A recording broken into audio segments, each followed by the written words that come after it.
¿Qué pasó con España? ¿Cómo un país con una historia de grandeza, con un sistema que prometía oportunidades, se encuentra hoy al borde del colapso económico y social? ¿Te has preguntado si estamos siguiendo el mismo camino de Cuba o Venezuela? No es una pregunta al aire, es una realidad que cada vez se hace más evidente. Hoy vamos a destapar todas las verdades que nadie quiere contar, cómo la política de izquierda está hundiendo a España y por qué la realidad se parece cada vez más a la que viven hoy países como Cuba y Venezuela. Pero este video no se trata solo de números o política.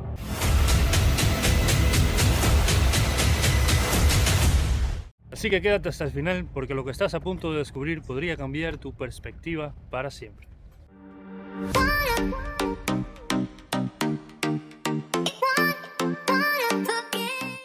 La izquierda siempre suele presentarse como la gran defensora de la justicia social, la igualdad y el bienestar colectivo, desplegando un discurso atractivo para quienes buscan soluciones a las desigualdades y los problemas de la sociedad. Sin embargo, la realidad muchas veces dista de estas promesas.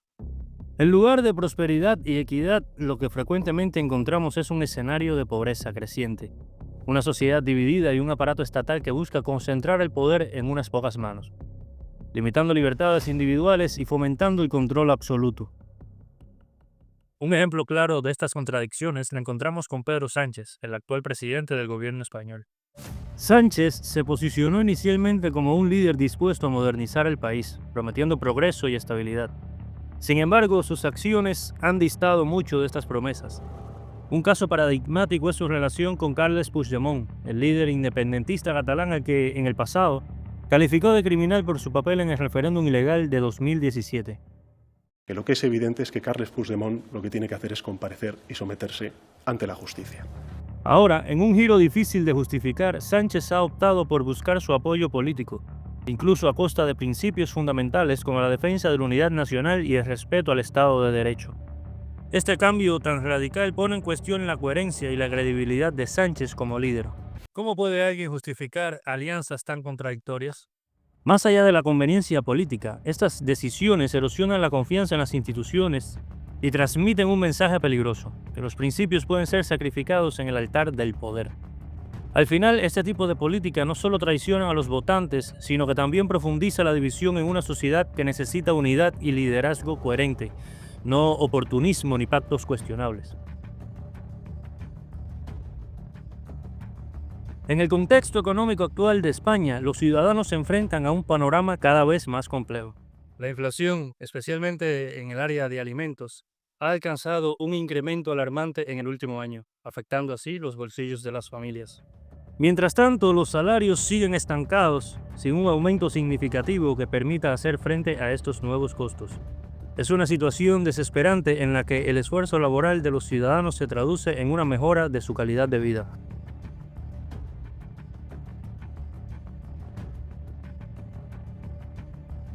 A este escenario se suma la carga impositiva que coloca a España entre los países con los impuestos más elevados de Europa. El impuesto sobre la renta puede llegar hasta un 52%, un porcentaje que deja a los trabajadores con una parte mínima de lo que ganan. Además, el IVA se mantiene en un 21%, uno de los más altos del continente, lo que agrava aún más la presión sobre los bolsillos de los españoles. Los impuestos sobre la gasolina son igualmente elevados, representando más del 50% del precio que paga el consumidor. Es decir, el costo de vida se incrementa mientras los ciudadanos ven cómo su dinero se destina en gran parte a un sistema fiscal que no parece devolverles los frutos esperados. El discurso oficial que prometió progreso, oportunidades y bienestar se ve desmentido por la realidad. La promesa de un futuro mejor sustentada en la subida de impuestos para mejorar servicios públicos no se materializa. La sanidad sigue siendo deficitaria, la educación no ofrece las oportunidades que los jóvenes necesitan para desarrollarse y las oportunidades laborales escasean. En lugar de recibir mejoras en estos sectores clave, los ciudadanos se ven ahogados por la carga fiscal sin que esto se traduzca en una mejora real en su vida cotidiana. Y la pregunta es, ¿dónde está yendo todo ese dinero? Generaciones de españoles estudiarán en los libros de historia su comportamiento narcisista, manipulador, sin empatía y sin escrúpulos morales. Millones de españoles viven en el umbral de la pobreza y usted decidió esquilmar a las clases medias subiendo los impuestos y repartiendo los fondos europeos entre entes públicos para tejer su red de favores personales. La desconexión entre el discurso oficial y la experiencia diaria de los ciudadanos es cada vez más evidente, generando desconfianza en la gestión gubernamental y un sentimiento de injusticia.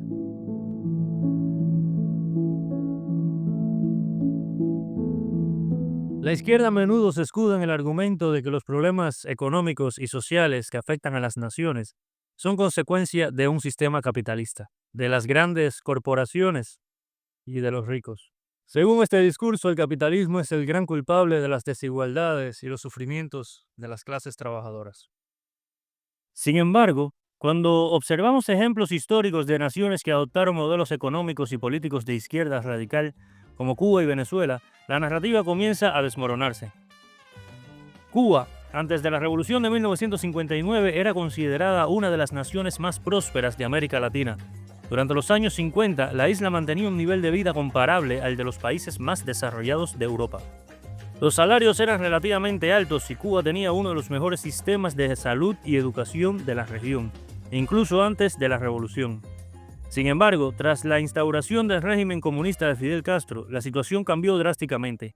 A pesar de los esfuerzos iniciales de modernización y mejora social, el modelo socialista implementado condujo a un estancamiento económico y una dependencia cada vez mayor de la ayuda soviética, que colapsó con el fin de la URSS.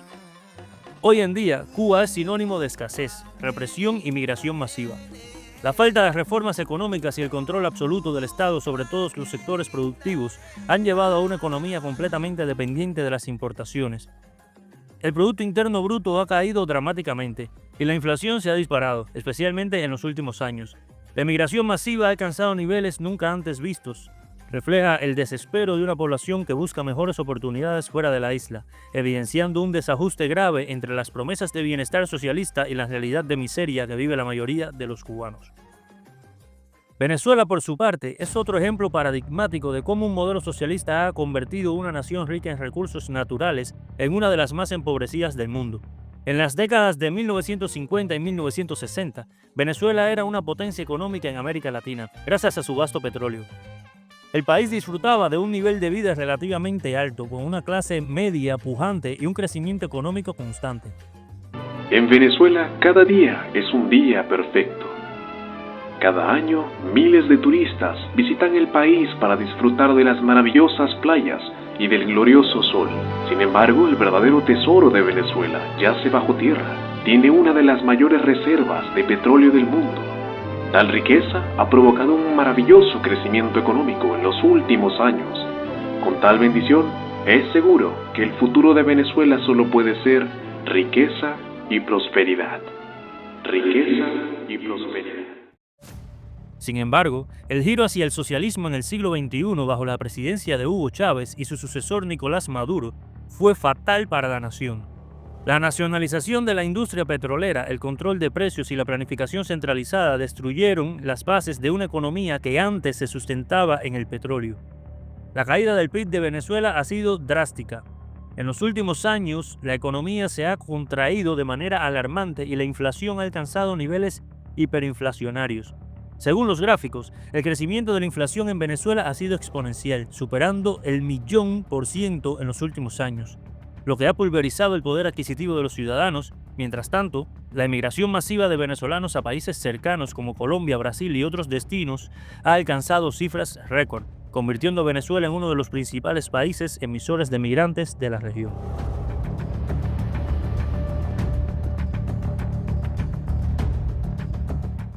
Esto es lo que hace ese gobierno, maldito. Ahora, Señor, tú te hagas presente en este pueblo, Señor. Los casos de Cuba y Venezuela son claros ejemplos de cómo el modelo socialista, lejos de aportar soluciones a los problemas económicos, lo que hacen es dejar efectos devastadores. La izquierda, al intentar presentar al capitalismo como la causa de todos los males, termina por minimizar o ignorar el fracaso de los modelos comunistas, que a pesar de sus promesas de equidad y justicia social, han resultado en pobreza generalizada, autoritarismo y escasez. Mientras tanto, los datos de inflación, caída del PIB e inmigración masiva en países como Cuba y Venezuela muestran un panorama desolador que desafía la narrativa socialista. Mi pregunta es, ¿por qué la izquierda sigue insistiendo en promover un modelo que ha fracasado rotundamente en estos países? ¿Cómo pueden justificar la perpetuación de sistemas que han generado miseria en lugar de prosperidad? La respuesta parece clara. El modelo socialista, lejos de ser una solución, se ha convertido en un obstáculo para el desarrollo y la libertad de los pueblos. Y las excusas sobre el capitalismo ya no son suficientes para ocultar su fracaso. En la actualidad, España está tomando un rumbo que, de manera alarmante, recuerda estos modelos de Cuba y Venezuela. Si bien las diferencias históricas y culturales son evidentes, las políticas implementadas en estos países bajo regímenes autoritarios tienen paralelismos inquietantes con la dirección que parece estar tomando España bajo la administración de Pedro Sánchez. La implementación de un control estatal creciente, un aumento de los impuestos y un sistema que favorece a quienes ostentan el poder, mientras las clases medias y bajas luchan por sobrevivir, está erosionando la prosperidad que alguna vez caracterizó a la nación. En Venezuela, Nicolás Maduro ha logrado mantenerse en el poder a pesar de la crisis humanitaria y económica que atraviesa el país. ¿Cómo lo ha conseguido? A través de la manipulación de elecciones, la represión de la oposición y el control absoluto sobre los medios de comunicación. Siendo golpeado con palos, con un bate, con manopla de metal, con cadenas. Mi esposo está todo lleno de morados. Es una posición que lo colocan así. Y perdió la sensibilidad de las manos, no puede mover las manos como normalmente se hace. De manera similar, en Cuba, los Castro consolidaron un régimen que, a pesar de décadas de fracasos económicos, ha logrado perdurar gracias a la centralización del poder, la censura y la coacción de la disidencia. Aunque las circunstancias varían, el patrón de control autoritario es claro. En España, Pedro Sánchez parece estar siguiendo tácticas similares, a través de alianzas políticas cuestionables, especialmente con grupos separatistas, y un control cada vez más centralizado en la narrativa pública. Sánchez está promoviendo un modelo que favorece una élite política en detrimento de las clases medias y bajas. Las alianzas con fuerzas políticas que defienden intereses regionalistas en lugar de la unidad del país y la constante manipulación del discurso político son síntomas claros de un régimen que prioriza la consolidación del poder por encima de los intereses de la mayoría de los ciudadanos. Una de las características más críticas de un sistema económico libre es su capacidad para fomentar la competencia y la innovación, lo que en última instancia beneficia a todos, especialmente a los sectores más vulnerables de la sociedad. El libre mercado, aunque no perfecto, ha sido el motor que ha sacado a millones de personas de la pobreza a lo largo de la historia. Sin embargo, en España el gobierno parece estar atacando constantemente a los empresarios y a los emprendedores, presentándolos como los villanos del sistema económico.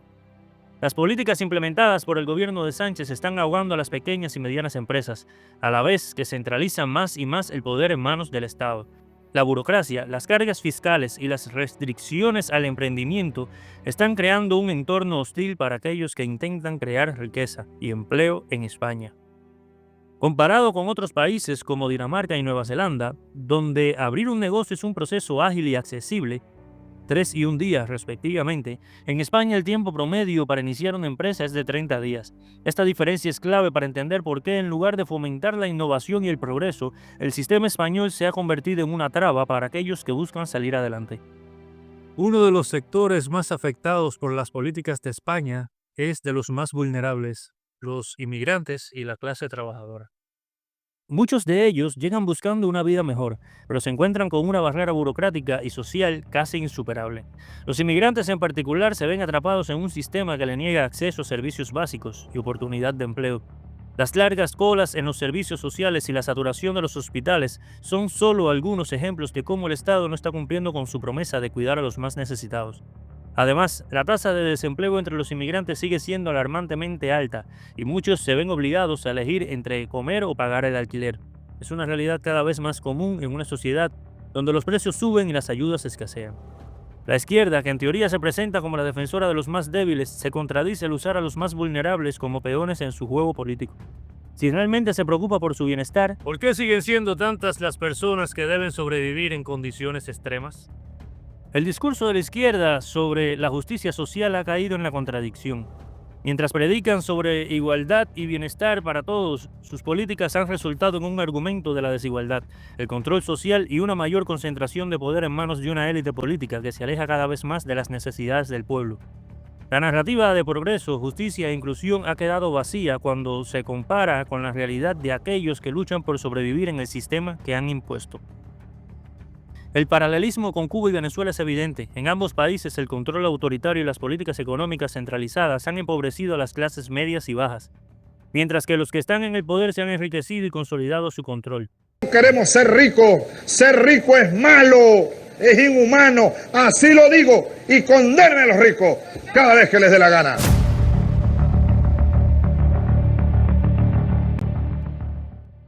En España, aunque no se han llegado a los niveles extremos de estos regímenes, las tendencias hacia el autoritarismo, la centralización del poder y el ataque al libre mercado son alarmantes.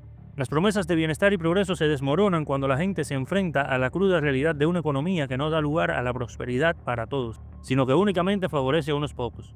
En resumen, si España no cambia su rumbo y no permite que el libre mercado florezca, estará en peligro de seguir el mismo camino de estancamiento y desesperación que han vivido Cuba y Venezuela. Lo que está en juego no es solo la economía del país, sino también su futuro como sociedad democrática y libre. Si alguien sabe lo que es vivir en un sistema que te promete mucho, pero te da muy poco, ese soy yo. Nací en Guantánamo, una de las provincias más olvidadas y jodidas de Cuba. Crecer en Cuba no es solo vivir en un país, es vivir en una mentira diaria. Te dicen que todo está bien, que la revolución lo ha dado todo por ti, pero lo único que te da es hambre, miedo y una resignación que te agarra el alma. En Cuba te enseñan desde chiquito que si comes, no te vistes. Y si te vistes, ni pensar en salir. La vida es una lucha constante por conseguir lo más básico y si no tienes suerte, ni eso. La comida, si la consigues, es un lujo que solo algunos pueden darse. Mientras tanto, el gobierno te dice que todo está bien, mientras tú te comes un pan duro o un arroz sin sabor. Y te pones cualquier ropa vieja para al menos no pasar vergüenza. Es una farsa. Te dicen que el sistema socialista te lo da todo, pero irónicamente lo que hace es precisamente lo contrario, quitártelo todo, hasta las ganas de soñar. Y el miedo, ni hablar de miedo. El miedo está en todos lados, es parte de la rutina. Miedo de hablar, de opinar, de ser tú mismo. En Cuba, si se te ocurre decir algo que no les gusta a los que mandan, ya te etiquetan, ya te tienen en la mira. Es como si vivieras con una cadena invisible al cuello que no te deja ser libre. Libertad de expresión. Eso no existe. Si te atreves a decir algo que no les convenga, te pueden desaparecer o hacerte la vida imposible. La seguridad del Estado te acecha, el vecino te señala y a todo el mundo le da miedo hablar claro, porque sabes que no hay vuelta atrás. Esa es la verdad de Cuba, no la que te cuentan en los libros de historia ni la que te venden en las noticias. Yo, como muchos otros, decidí alzar la voz. Empecé a hacer crónicas en las redes sociales, a documentar lo que pasaba en las calles, lo que el gobierno quería callar. Fue una forma de resistir, de visibilizar lo que estábamos viviendo. Estuve en las protestas del 11 de julio cuando miles de cubanos salieron a las calles a exigir algo tan básico como el derecho a vivir con dignidad. En esos días vi la furia y la desesperación en los ojos de la gente, pero también vi algo más, el miedo. El miedo a ser arrestado, el miedo a ser golpeado, a que te acusaran de ser enemigo de un sistema por el simple hecho de exigir lo que te pertenece. Yo no me quedé callado, pero tampoco fue fácil. A raíz de mis publicaciones fui llamado varias veces por la seguridad del Estado. Me citaron, me interrogaron, me decían que lo hacían por mi bien, que si no me callaba podía terminar muy mal, que tenía que tener cuidado con lo que decía y hacía. Fue una presión constante. No solo porque sabía lo que me podía pasar si se atrevían a hacerme algo más, sino porque esa misma presión se extendía a mi familia, a mis amigos, a todos los que me rodeaban. Porque en Cuba no solo se persigue al que protesta, sino también al que lo apoya, el que se atreve a pensar diferente, a la familia. Y eso lo sabes cuando te enfrentas al régimen. La incertidumbre es otro de los compañeros de vida. Un día te despiertas y no sabes si vas a comer, si vas a tener algo para ponerle a tus hijos o si el agua va a salir por las tuberías. Todo en Cuba es incierto. No sabes si tu vida va a mejorar, no sabes si las cosas van a cambiar, no sabes si vas a poder salir de ese círculo vicioso. Es un país que te mata las esperanzas a golpes, te enseñan a vivir en la espera, a no exigir mucho, porque te dicen que todo lo bueno llegará algún día, pero ese día nunca llega. Mientras tanto sigues viviendo con lo mínimo, con lo que te dan, con lo que te toca, como una condena que no te puedes quitar. Y luego viene la resignación, y esa es la peor parte, porque llega un momento que te acostumbras a que nada va a cambiar, te acostumbras a vivir sin poder soñar. Te acostumbras a vivir sin saber lo que es la libertad. El sistema te quita las ganas de luchar, te quita las ganas de exigir lo que te corresponde. Y lo peor es que mucha gente se adapta, se resigna, lo acepta. Como muchos cubanos que conozco, que a pesar de vivir a oscuras, en un país sin electricidad prácticamente 24 horas al día, o que no tienen que comer, sin embargo, siguen creyendo en los famosos logros de la revolución, algo que no existe. Y el sistema sigue adelante con su labor maquiavélica, como si nada. Y todo esto lo veo en España, un país que parece estar siguiendo los mismos pasos que Cuba. Poco a poco me he ido dando cuenta de que las cosas no son tan diferentes. Aquí el control estatal crece, los impuestos se disparan y la clase media lucha cada vez más para llegar a fin de mes. La burocracia es insoportable, el sistema económico está al servicio de unos pocos y las oportunidades parecen estar reservadas solo para aquellos con poder o conexiones. La gente que lucha por sus derechos, por sus libertades, empieza a ser vista con desconfianza y, como en Cuba, a muchos les han hecho creer que eso es lo que necesitan para avanzar. La cultura del miedo y la censura puede estar calando aquí también, y la sensación de que la libertad se diluye cada vez más me recuerda demasiado a lo que viví. España, como Cuba, está perdiendo poco a poco su brillo, su esencia. Los sueños aquí también se están volviendo un lujo, y la lucha por la supervivencia se está convirtiendo en una constante. ¿Qué diferencia hay entre vivir con miedo en Cuba o vivir con miedo aquí, donde los controles son más sutiles, pero igualmente efectivos? La promesa de una vida mejor parece un espejismo, porque el sistema sigue siendo el mismo, aquel que favorece a los poderosos y deja al pueblo atrapado en su miseria. España tiene todas las oportunidades del mundo, pero si seguimos caminando por este mismo sendero, no sé cuánto tiempo más tardaremos en ver las mismas sombras de lo que Cuba fue. España no tiene que convertirse en otra Cuba o Venezuela, pero para evitarlo debemos ser conscientes de la realidad que estamos viviendo. No podemos permitir que el control estatal siga creciendo de manera incontrolada, ni que los impuestos sigan asfixiando a las familias y a los emprendedores. Necesitamos un cambio profundo, uno que nos devuelva a la libertad económica y la oportunidad de prosperar sin que el gobierno se interponga constantemente en nuestro camino. El primer paso es cuestionar lo que nos dicen, no aceptar todo lo que se nos impone sin poner en duda si realmente es lo mejor para el país y para el pueblo. Necesitamos exigir responsabilidad a nuestros líderes, exigir transparencia en sus decisiones y que dejen de mirar por sus propios intereses o por los de una minoría. Si queremos un futuro mejor, necesitamos un gobierno que nos sirva a nosotros, los ciudadanos, que promuevan la competencia, la innovación y que no castigue a quienes generan empleo y riqueza.